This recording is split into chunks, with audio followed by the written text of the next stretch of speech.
Yang kedua, 1 Korintus pasal yang ke-6. 1 Korintus pasal ke-6.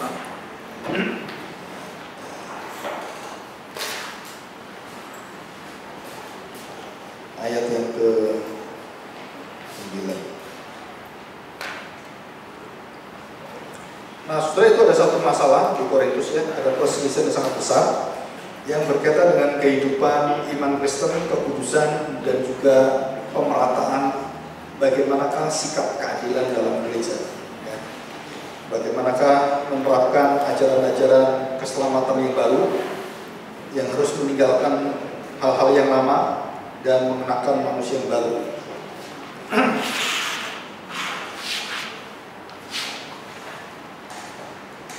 Ayat yang ke-9 saya bacakan demikian. Atau tidak tahukah kamu bahwa orang-orang yang tidak adil tidak akan mendapat bagian dalam kerajaan Allah? Jelas ya.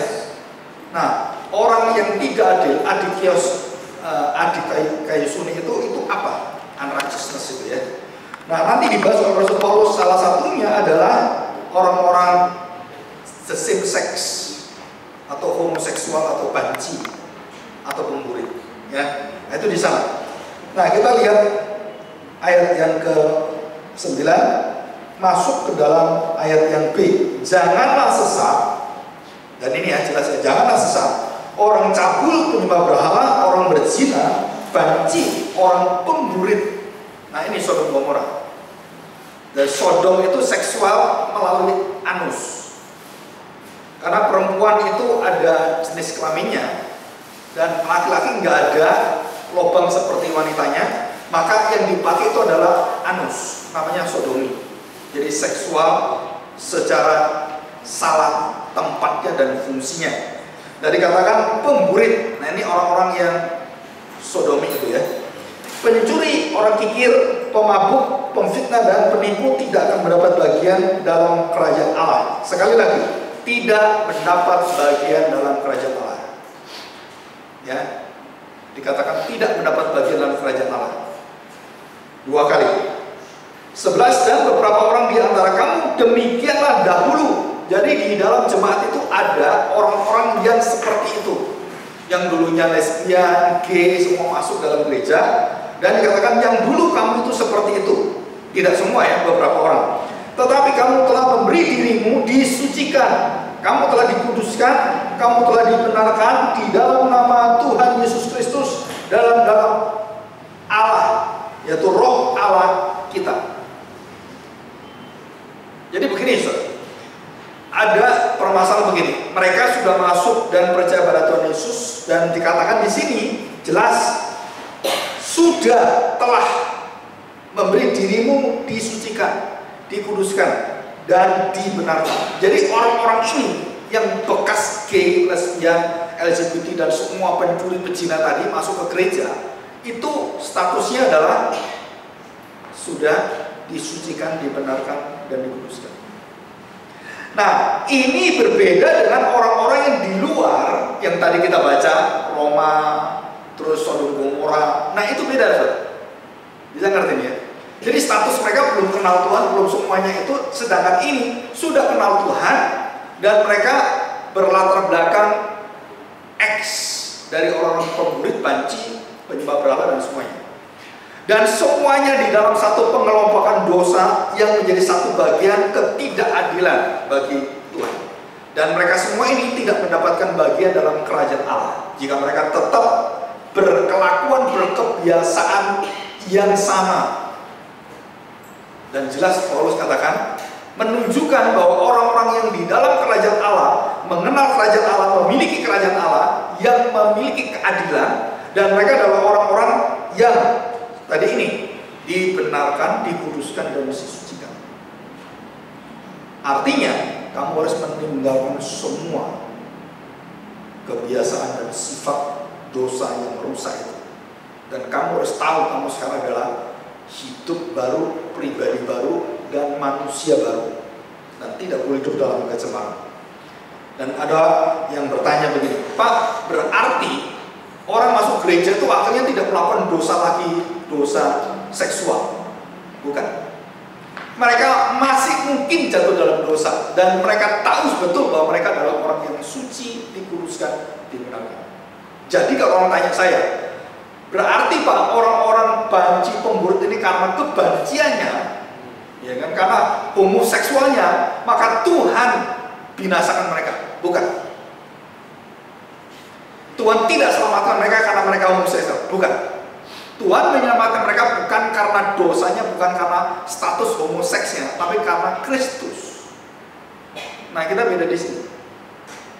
Jadi orang itu kalau masih di dalam tanda petik sifat-sifat itu masih belum berubah, dan dia berjuang mati-matian sampai terakhir dia belum berhasil, tapi dia sudah di dalam disucikan, dibenarkan, dan dikuduskan Tuhan, orang ini tetap masuk surga, walaupun dalam posisi berjuang dalam kebenciannya dan homoseksnya. Jadi masuk surga atau tidak bukan karena homoseks, bukan karena pemburit, bukan karena kikir, bukan karena pencuri, pezina, pendusta, bukan. Tapi orang masuk surga karena percaya kepada Yesus Kristus. Nah, posisi kita itu di sini. Jadi jelas sekali posisi kita itu apa? Posisi kita adalah kita mengatakan kita bukan anti orang-orang seperti ini, kita menolak orang situ masuk gereja. Enggak, malah kamu harus masuk gereja. Ada berita sukacita bagi kamu. Hei kamu homoseksual, semua lesbianisme, transgender, dan LGBT itu semua. Ini loh kesempatan kamu.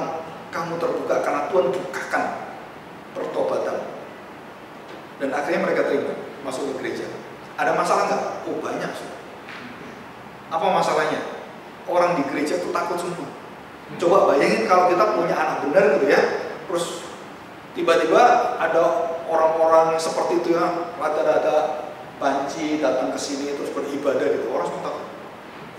Kenapa? Karena dampaknya kan, jangan deket-deket dong. Orang sakit kusta juga sama, jangan deket-deket orang kusta, gitu kan? Kenapa? Nular ini. Nah, orang-orang seperti juga dianggap menular. Kalau dia menularkan bisa nular, tapi kalau dia sudah bertobat dan berada di gereja, saudara, perlakuan kita itu sangat beda dengan di luar. Di luar ada hukum Allah, ada hukum pemerintah, ada hukum sosial. Tapi di dalam gereja kita punya hukum kasih dan kesetiaan Tuhan.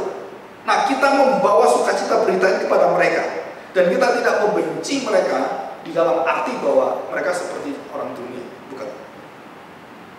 Kita harus mendisiplin mereka dengan kasih dan memberitahukan posisi mereka, dan mereka harus berjuang untuk kembali kepada firman Tuhan. Dan itu posisi dari Paulus.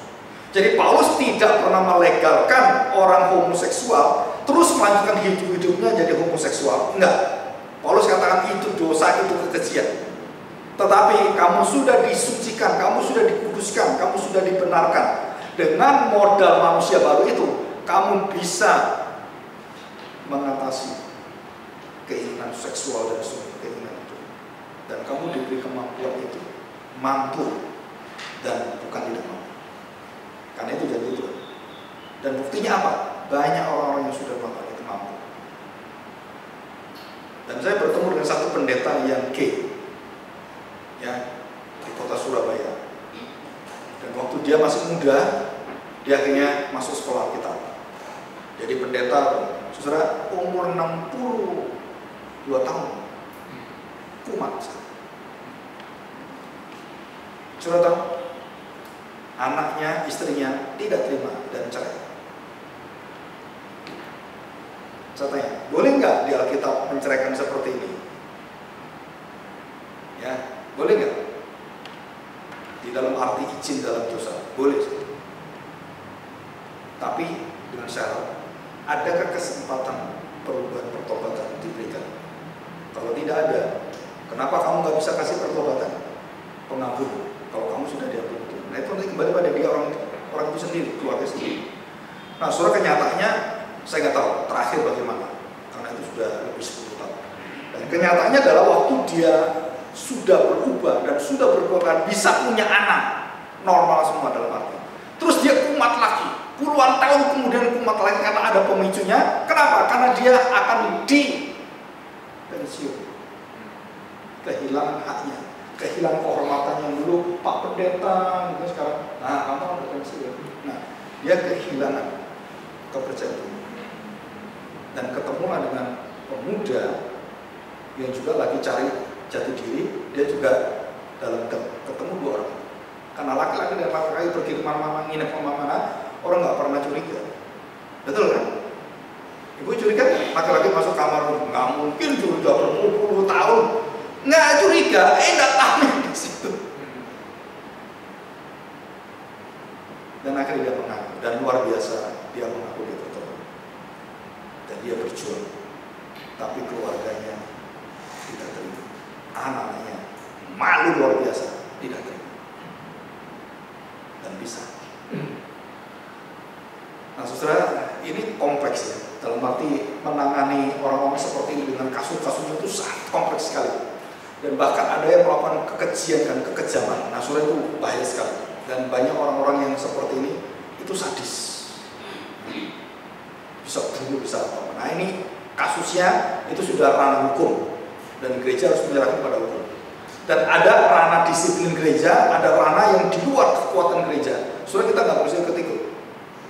Yang kalau sama istri mau dibunuh gitu kan, dia melapor pada polisi. Jangan gereja ikut dalam arti apa? Saudara, kemudian meminta sang istri atau bagaimana supaya bisa terima dengan nyawanya mati. Saudara, itu gereja menyesatkan. Gereja harus melindungi dulu ada ancaman kematian dan menyadarkan suaminya. Jadi bukan, yalah terimalah, kan dia suamimu, ya mati nggak apa-apa, kan mati bagi suami. Dan itu pendeta kayak gini nggak benar itu. Kenapa? Karena nggak tahu keadilan Tuhan. Dia harus melakukan keadilan, dia harus melindungi yang lemah, dan dia kemudian menyadarkan yang salah, dan dia kemudian bisa memberikan konseling seperti itu. Nah, kalau kita lihat di sini, saudara, kunci yang paling utama adalah dikatakan kamu dahulu adalah siapa, dan sekarang kamu baru. Ini loh kuncinya. Jadi posisi orang-orang sudah bertobat dalam gereja itu harus tahu betul. Nah, kita tidak mengurusi orang-orang yang di luar daripada kita. Karena gereja tidak mempunyai wewenang untuk mengurusi orang-orang itu urusannya negara. Jadi kalau sampai ada orang banci di jalan gitu, kemudian lagi rame gitu, saudara, gereja itu harus punya wewenang dan batasan-batasan. Kita bisa memberikan kasih kita kepada mereka.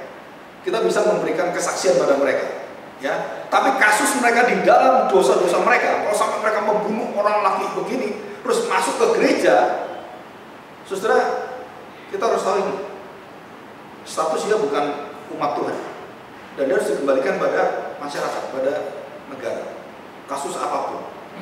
Jadi kita berbeda dengan Roma Katolik itu apa? Saudara, Romo punya hak yang disebut sebagai hak tidak berbicara. Walaupun orang datang apapun yang melakukan dosa apapun, ngomong begini ya, saya datang, saya habis bunuh istri saya pegal kepalanya. Nah, waktu dengar seperti itu, Roma itu nggak boleh ngomong. Pengakuan dosa yang khusus ini. Jadi pada awalnya itu dia berdiam. Tapi kalau sudah membawa dampak besar, nah, gereja melindungi jemaatnya karena dosa-dosa yang mengakibatkan sosial, saudara. Nah, di dalam ini gereja punya tanggung jawab sosial, harus memberitahukan pada orang yang berwenang, memberitahukan pada siapa? Polisi ataupun yang lainnya. Untuk apa? Selidikilah orang ini. Jadi dia hanya memberikan informasi seperti itu. Jadi bukan katakan, ini nggak ada buktinya kan? Kalau dia benar ngomong nggak tahu kita. Nah, di situ ada batasan-batasan yang sangat jelas, termasuk di gereja. Nah, minggu depan kita akan belajar prinsip-prinsip bagaimana kita memilah hal seperti ini. Kita bisa berdamai dengan mereka, kita bisa menerima mereka, itu batasnya apa, dan kita bisa tegas itu apa. Nah, firman Tuhan itu menjadi dasarnya minggu ini. Nah, sudah dikatakan di sini adalah orang-orang yang sudah diubahkan Tuhan, sudah terima 100%, tidak boleh ada diskriminasi.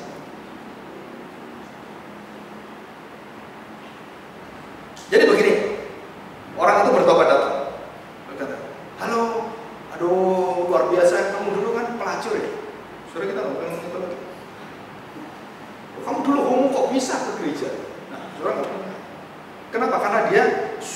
yang lain, bro. Seluruh statusnya sudah jangan diungkit-ungkit lagi, karena sudah diampuni Tuhan. Nah, kita manusia seringkali seperti itu. Begitu orang datang, beritahu anaknya, hati-hati, itu curi-curi. Jadi kita menciptakan stereotip dan kemudian membuat stigma untuk orang itu. Dan orang itu akhirnya nggak bisa berkembang di gereja. Kenapa? Dihindari semua orang. Saudara, kenapa Tuhan Yesus dibenci orang Farisi, ahli Taurat, dan semua pemimpin agama? Nah, hidup seperti ini, saudara. Itu kebencian luar biasa sama Tuhan Yesus. Saya tanya, saudara, pemimpin gereja itu hidup di mana?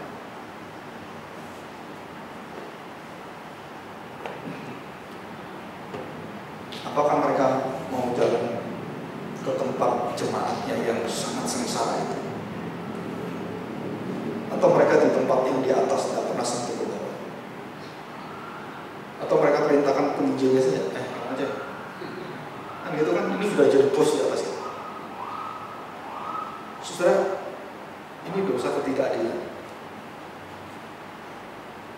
Dan orang-orang yang di atas ini, itu orang yang tidak bisa masuk kerajaan Allah. Walaupun kamu melayani Tuhan punya kedudukan, tapi kamu tidak pernah menghidupi Kristus. Dan hanya untuk kepentingan namamu, untuk kepentingan kebanggaanmu, wah saya menjadi, aduh saudara. Ada orang tanya pada saya begini, ini luar biasa ya, ilustrasi dari profesor misi yang ajar saya, Melox. Suatu hari ya, ada orang ya, dan dia seorang dokter. Terus dia tuh berada di tempat yang luar biasa, dan kemudian banyak orang di sana yang dia layani, dan semua orang dia layani itu bayar ke dia, semua bayar dia. Kenapa? Karena dokter kan, dan dia semakin terkenal sampai ke atas sampai terkenal. Dan orang datang ke dia tuh bayar dulu, kalau dulu cuma 10.000, sekarang spesialis di Siloam itu 750 sekali datang. Bayangin. Jadi kalau saya ngantar anak saya itu kontrol, pikiran ini ngitung dulu.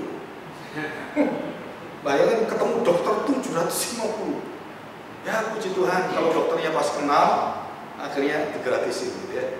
Profesor Eka itu gratis saya kenal pendeta. Ya kalau banyak dokter seperti ini, kalau seperti ini lumayan pendeta-pendeta ini ya, ringan juga. Nah, saudara, waktu ada di sana dia semakin terkenal.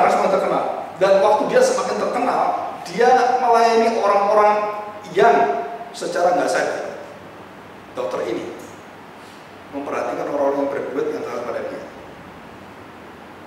Kan? Dan suatu hari ada diberitahu oleh dia, Pak, tolong dong, ini ada orang kecelakaan.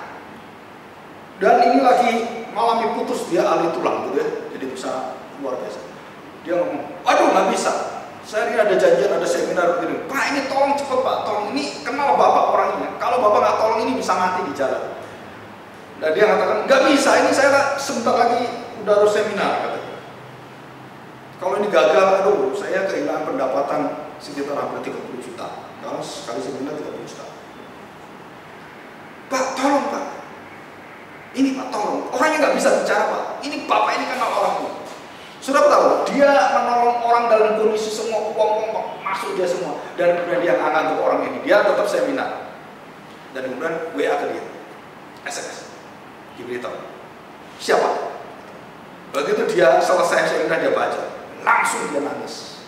Kenapa? Anaknya sendiri.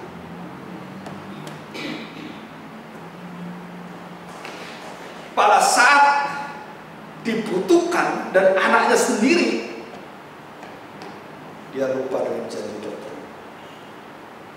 Dia bukan hanya kehilangan anak, dia kehilangan segalanya.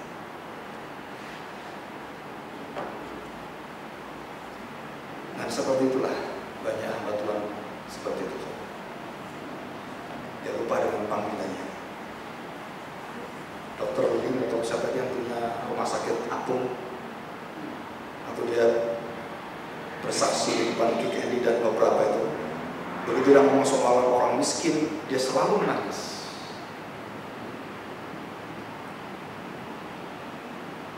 Terus saya punya perhatian itu pada hamba Tuhan yang bisa ditangani atau punya kasihan dan banyak hal. Kenapa? Karena saya pernah mengalami itu dan gereja gak perhatikan saya.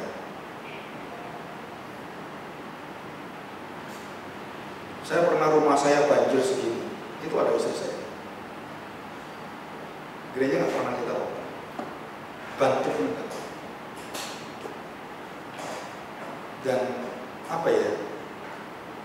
Yang diminta, yang dipandang itu apa sih?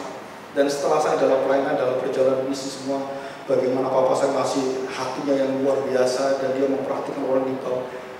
Saya lihat, iya ya, kalau semua orang bisa berpikir seperti itu, nggak mendahulukan diri terus memandang yang ke bawah, aduh, rasanya gimana? Terus saya melihat sama Abah Batuan di dalam kondisi yang sama, kok podong saya, gitu kan? Terus yang nolong ini siapa? Nah, saudara seperti itu. Kita kadang-kadang udah di atas itu lupa segala-galanya. Dan pekerjaan itu pekerjaan, itu kerjaan dia. Bah, begitu anakmu sendiri nyesal seumur hidup kamu. Nangis dia. Dan saya beritahu, seperti itulah kita kalau buta terhadap segala-galanya. Panggilan kita dan semua. Dan Tuhan kasih kekuatan itu. Saudara tahu, Paulus dan para rasul tidak pernah menghina orang-orang homoseksual, tidak pernah mendiskriminasi mereka di gereja. Dan bukan hanya seperti itu, pelacur-pelacur banyak sekali, pelayan-pelayan paganisme, berhala-berhala, dan bertobat datang ke gereja. Saudara, yang sulit terima itu jemaat yang lain, yang sudah dikuduskan, disucikan dan merasa dia lebih suci kudus dari orang-orang yang baru datang bertobat. Nah, ini yang latar belakangnya orang Yahudi yang betul-betul harus cuci dulu. Nah, melihat orang datang ini orang rambutnya begitu pelacur, wah mereka susah sekali, saudara. Kenapa? Karena kebiasaannya dengan yang datang ini itu nggak ketemu dan kacau gerejanya. Dan di situ Paulus memberikan satu hati. Saudara, puncak tertinggi dari Paulus menjelaskan pelayanan itu adalah bukan karena kekuatan perbuatan baik kita, keajaiban, terus kemudian mujizat luar biasa, bukan. Saudara, bahkan pengorbanan kita yang dipamerkan, para rasul punya perjalanan pengorbanan punya, bukan. Dan di dalam 1 Korintus pasal 13 dikatakan kalau tidak ada kasih, tidak ada belas kasihan dari Allah, tidak ada pertolongan untuk orang-orang homoseksual. Nah, gerejalah agen belas kasihan Tuhan. Jadi di sini kita percaya bahwa kita diberi kekuatan untuk menerima orang-orang berdosa seperti ini.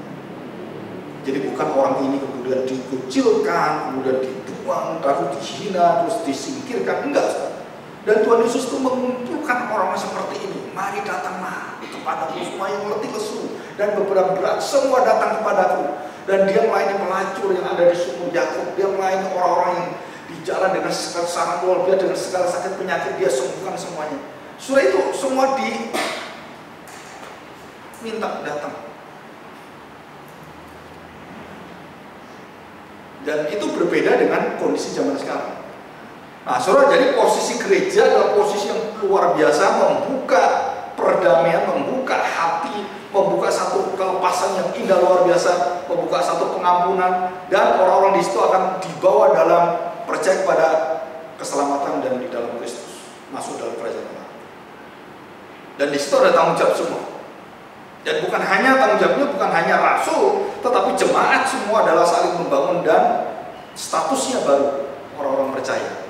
Nah, saudara, kita lihat di sini ada yang ayat yang ke 12 ya, dan 13. Coba perhatikan. Segala sesuatu halal bagiku, tetapi bukan semuanya berguna. Segala sesuatu halal bagiku, tetapi aku tidak membiarkan diriku diperhamba oleh suatu apapun. Makanan adalah untuk perut dan perut untuk makanan, tetapi kedua-duanya akan dibinasakan Allah. Tetapi tubuh bukanlah untuk percabulan, melainkan untuk Tuhan, dan Tuhan untuk tubuh. Saya tanya, kenapa di surga tidak ada hubungan seksual?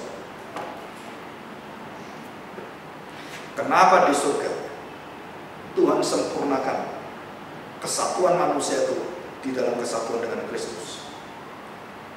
Dan kita tidak ada lagi keinginan nafsu seksual, termasuk kita ketemu dengan istri suami kita di surga.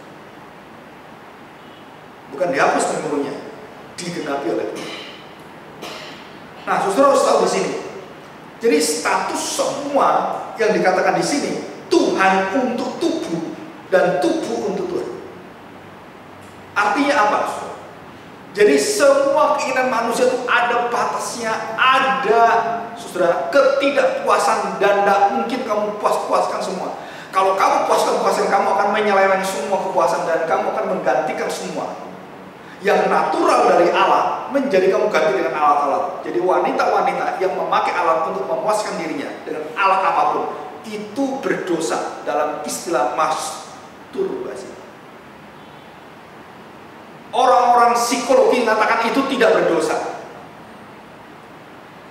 Surat ketidakwajaran, ketidaklayakan, dan kemudian kita self-sex itu dosa.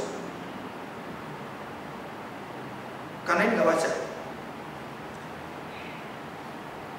Dan Tuhan Yesus mengatakan, kamu mengingini dalam hatimu, orang kamu lihat perempuan dan kamu berpikir seksual, kamu berzina. Saya tanya, ada pendeta yang terbesar yang dikenal orang banyak jelasin ini. Aduh, saudara, saya dengar itu. Saudara kalau dengar pendeta-pendeta yang kita dibawa apa itu WA dan semuanya, saudara harus hati-hati. Banyak pengajarannya itu tidak sesuai dengan firman Tuhan. Tapi orang dengar bagus Pak ini. Ya kamu nggak tahu yang dikatakan. Dan dia mengatakan apa? Kita tidak dilarang melihat orang yang ini. Kenapa? Itu sudah normal. Coba. Jadi dia menganulir Matius pasal 5 itu dengan melihat orang kemudian mengingini. Oh itu normal. Kita orang berdosa. Ya kita akan seperti itu. Saudara, kelihatannya dia mengatakan bahwa itu sesuatu yang wajar dan semuanya. Padahal Alkitab mengatakan, enggak. Dosa dimulai dari hati. Perbaikan semua dari hati. Nah, seperti juga yang sama. Tubuh adalah untuk Tuhan. Tuhan untuk. Jadi semua tubuh fungsinya, saudara alihkan semuanya. Mau mata, telinga, semuanya. Bukan untuk kemuliaan Tuhan. Saudara-saudara nyembah berhala.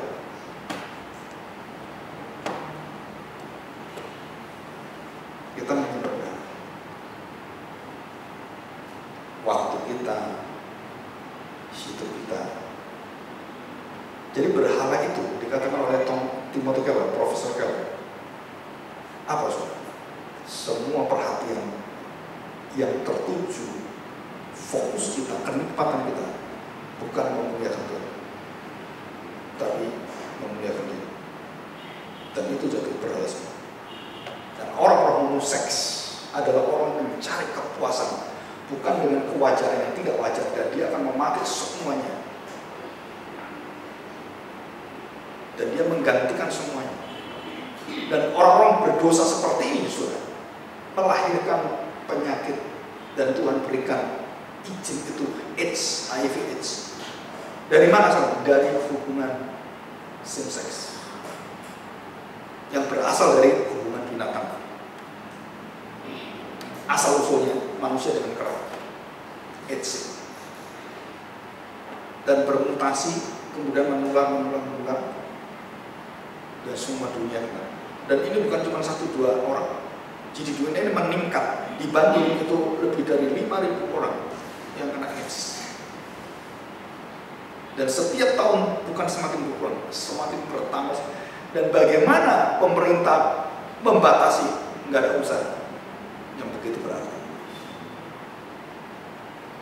Jadi nanti saudara, masa depan nanti kita akan melihat, kita nggak tahu di sebelah kita beberapa orang di sekitar kita, generasi baru itu terpapar dengan AIDS, terpapar dengan penyakit ini, terpapar dengan ini, dan bukan hanya itu, terpapar dengan pengertian yang laki-laki dosa yang luar biasa. Dan kita kemudian mengkumpulkan semua. Nah, kita nggak mau hidup kita membuka diri terhadap hal-hal yang dilarang oleh Tuhan, yang dicegah, dan kita harus membatasi itu semua. Dan gereja diberi kuasa oleh Tuhan untuk membentengi jemaatnya dengan firman Tuhan. Dan jelas mengatakan A ya A, B ya B. Jadi kita tidak boleh memanipulasi firman Tuhan. Kalau dikatakan kekejian, saudara, jangan pernah saudara mengatakan, oh itu kan perjanjian lama, perjanjian baru kan Tuhan penuh kasih.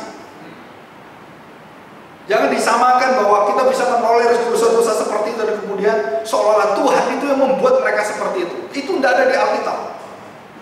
Dan mereka buktikan dengan penelitian dan penemuannya, ini loh, ini sudah cacat dari kelahiran dan ini bagaimana kalian? Saudara, itu bukan Tuhan yang menyebabkan mereka bisa punya dua kelamin, mereka punya dua